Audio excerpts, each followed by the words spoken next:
दुनिया को याद आई चमत्कारी बाबा की ऐतिहासिक भविष्यवाणी। चर्चा में आई देवराह बाबा की चमत्कारी दुनिया। रघुनाथ प्रताप सिंह उर्फ राजा भैया को लेकर कही थी बड़ी बात। क्या 2024 में भविष्यवाणी के सत्य होने का आया है समय? देखिए सिर्फ धर्म ज्ञान पर। नमस्कार, मैं हूं आपके साथ कविता राणा। भारत हमेशा से ऋषि मुनियों और साधु संतों की तपोभूमि रहा है। यहाँ देखिए, एक से बढ़कर एक ऐसे महान संत और महात्मा हुए हैं जिनके मार्गदर्शन में दुनिया का उद्धार हुआ, जिनके जप तप की साधना से समाज का कल्याण हुआ, जिनकी सकारात्मक ऊर्जा से समाज की बुराइयों का भी अंत हुआ और इनकी भविष्यवाणियों ने भविष्य में झांकने का भी हमेशा मौका दिया। ये तो देखिए, भारत की पावन धरा से एक से बढ़कर एक महान संत आए हैं, लेकिन एक नाम ऐसा है जिन्हें आज भी भारत का नास्ट्रेडमस कहा जाता है। भविष्यवाणियों के इतिहास में एक ऐसे भविष्यवक्ता का नाम आज भी दर्ज है जिनका ताल्लुक हमेशा से भारतीय राजनीति से रहा। हम बात कर रहे हैं आध्यात्मिक गुरु देवराह बाबा की। देवरिया में जन्मे देवराह बाबा एक ऐसी प्रभावशाली हस्ती हैं जिनकी कहीं बातें कभी गलत साबित नहीं हुई। एक ऐसे सिद्ध चमत्कारी संत हुए हैं जिनके आगे क्या इंदिरा गांधी और क्या अटल बिहारी वाजपेयी जी, देश की ताकतवर हस्तियों ने इनके आगे हमेशा शीश झुकाया है। सन्यासी की तरह रहने वाले देवराह बाबा की उम्र 500 साल बताई जाती थी। दुबला पतला शरीर, लंबे बालों की जटाएं, शरीर पर यज्ञोपवीत और कमर में मृग की छाल। जी हाँ, अपने इसी व्यक्तित्व के साथ देवराह बाबा लोगों के बीच रहते थे। प्रकृति से प्रेम इतना कि उनसे दिन भर बातें करते हुए भी नजर आते थे। काशी से लेकर प्रयागराज, मथुरा और हिमालय की वादियों में अपने लिए एक एकांत ठिकाना भी खोजते हैं और जब लोगों के बीच रहते तो अपनी अद्भुत शक्तियों के बल पर चौंकाने वाली भविष्यवाणियां किया करते थे। 30 साल पहले ही अपनी सिद्धियों के बल पर देवराह बाबा ने ये बता दिया था कि अयोध्या में ही भव्य राम मंदिर बनेगा, जो आज देखिए हम सबकी आंखों के सामने है। इसी कड़ी में कुंडा के राजा भैया को लेकर देवराह बाबा ने जो बातें कही वो हमेशा से सत्य हुई। देवराह बाबा और राजा भैया का खास कनेक्शन। देवराह बाबा पर राजा भैया का अटूट विश्वास। राजा भैया पर देवराह बाबा की भविष्यवाणी। देखिए सिर्फ धर्म ज्ञान पर।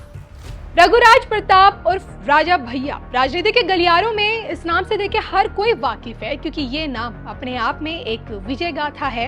कुंडा क्षेत्र से राजा भैया ने सिर्फ एक बार नहीं, 2 बार नहीं, बल्कि 7 बार जीत का परचम लहराया है। ठाट बाट के साथ रहने वाले राजा भैया की बादशाह आज भी प्रतापगढ़ में कायम है। और अब तो देखिए 2024 चुनाव को लेकर मोदी के पाले में राजा भैया की एंट्री हो जाए, इसी की कोशिशें फिलहाल राजनीतिक गलियारों में हो भी रही हैं। लेकिन क्या आप जानते हैं कि आज राजा भैया जिस मुकाम पर है वहां तक उन्हें पहुंचाने वाले देवराह बाबा का अदृश्य उनकी शक्तियां हैं। आज भले ही देखिए देवराह बाबा हम लोगों के बीच नहीं है, क्योंकि 1990 में देवराह बाबा ने अपना शरीर त्याग दिया था और इसी साल से राजा भैया ने तरक्की की सीढ़ियां चढ़नी भी शुरू कर दी थी। 1993 से लेकर अब तक राजा भैया कुंडा से विधानसभा का चुनाव जीतते आ रहे हैं और आज तक राजा भैया कोई चुनाव नहीं हारे और ना ही विरोधी उन्हें किसी भी तरह की चोट पहुंचा पाने में कामयाब हुए। और इसके पीछे की आज भी जो सबसे बड़ी वजह बताई जाती है वो है देवराह बाबा का आशीर्वाद, और जिसका खुलासा खुद राजा भैया कई बार कर चुके हैं। एक चैनल को दिए इंटरव्यू में राजा भैया ये बयान दे चुके हैं, हम आज जो भी बन पाए हैं वो सिर्फ उनके आशीर्वाद के कारण ही बन पाए हैं। उनकी कृपा से ही हमने जीवन में सब कुछ हासिल किया है। यही वजह है कि हम कुछ भी नए कार्य को शुरू करने से पहले उनका आशीर्वाद जरूर लेते हैं। कहते तो ये भी है कि देवरिया बाबा के आशीर्वाद से ही राजा उदय प्रताप सिंह और उनकी पत्नी रुक्मणी देवी को बेटे के रूप में राजा भैया की प्राप्ति हुई। राजा भैया के जीवन में देवराह बाबा का प्रभाव हमेशा से बहुत ज्यादा रहा है। और जब भैया जी देखिए, कहते हैं कि जब 14 वर्ष के थे तो मोटरसाइकिल से गिर गए और जब उन्होंने एक्सरे करवाया तो उनके जबड़े की हड्डी भी टूट गई थी। और तब वो अपने पिता के साथ देवराह बाबा के पास गए और बाबा जी के छूते ही उनका सारा का सारा दर्द छू मंतर हो गया और उन्होंने दोबारा एक्सरे करवाया तो हड्डी ठीक हो गई।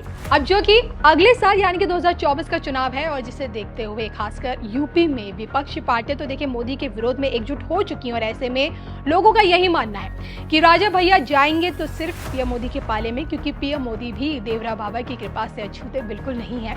देवराह बाबा राजा भैया को इस बात का आशीर्वाद दे चुके हैं कि वो एक लंबी राजनीतिक पारी के महारथी साबित होंगे और ऐसे में उम्मीद यही लगाई जा रही है कि पीएम मोदी को राजा भैया का साथ जरूर मिलेगा भविष्य में। मेरे परिवारजनों, उत्तराखंड में पर्यटन और तीर्थ यात्रा के विकास से जुड़े डबल इंजन सरकार के प्रयास अब रंग ला रहे हैं। इस वर्ष उत्तराखंड में 4 धाम यात्रा के लिए आने वाले श्रद्धालुओं की संख्या 50 लाख के आसपास पहुंच रही है। सारे रिकॉर्ड टूट चुके हैं। बाबा केदार के आशीर्वाद से केदारनाथ धाम के पुनर्निर्माण से जुड़ा पहला चरण पूरा हो चुका है।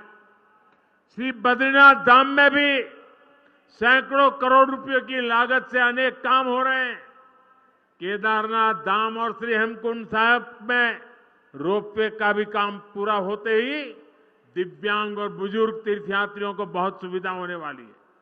हमारी सरकार केदारखंड के साथ साथ, और मैं आज इसलिए यहाँ आया हूं, मुझे मानस खंड को भी उस ऊंचाई पर ले जाना है। केदारखंड और मानस खंड की कनेक्टिविटी पर भी हम बहुत बल दे रहे हैं। जो लोग केदारनाथ बद्रीनाथ धाम जाते हैं वे जोगेश्वर धाम, आदि कैलाश और ओम पर्वत भी आसानी से आ सके, ये प्रयास किया जा रहा है। आज जो ये मानस खंड मंदिर माला मिशन शुरू हुआ है, उससे भी कुमाऊं के अनेक मंदिरों तक आना जाना आसान होगा। मेरा अनुभव कहता है कि जो लोग बद्रीनाथ और केदारनाथ आते हैं वे भविष्य में इस और जरूर आएंगे। उनको इसी क्षेत्र का पता नहीं है और आज जरूर वीडियो जब टीवी पर देखेंगे ना, ये मोदी चक्कर काट के आया है, आप देख लेना। हर एक को करेगा यार, कुछ तो होगा। और आप तैयारी करो, यात्रियों की संख्या बढ़ने वाली है। मेरा मानस खंड धम धम होने वाला है जी।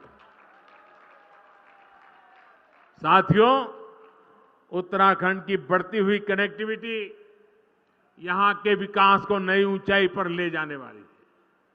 4 धाम महापरियोजना से, ऑल वेदर रोड से आपको बहुत सुविधा हुई है। ऋषिकेश कर्णप्रयाग रेल परियोजना पूरी होने के बाद तो पूरे क्षेत्र का कायाकल्प हो जाएगा। इस पूरे क्षेत्र में उड़ान योजना के तहत सस्ती हवाई सेवाओं का भी विस्तार किया जा रहा है। आज ही यहां बागेश्वर से करनाली चीना तक, गंगोली हाट से अल्मोड़ा तक और टनकपुर घाट से पिथौरागढ़ तक की सड़कों का काम शुरू हुआ है। इससे सामान्य जन को सुविधा के साथ साथ पर्यटन से कमाई के अवसर भी बढ़ेंगे। मुझे खुशी है कि यहां की सरकार होम स्टे को प्रोत्साहन दे रही है। पर्यटन तो एक ऐसा सेक्टर है जहां सबसे अधिक रोजगार है और कम से कम पूंजी लगती है।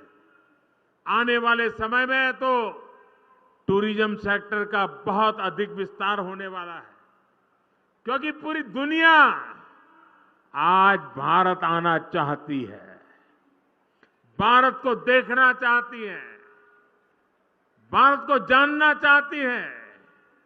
और जो भारत को देखना चाहता है वो उत्तराखंड आए बिना भारत को देखना उसका पूरा नहीं हो सकता।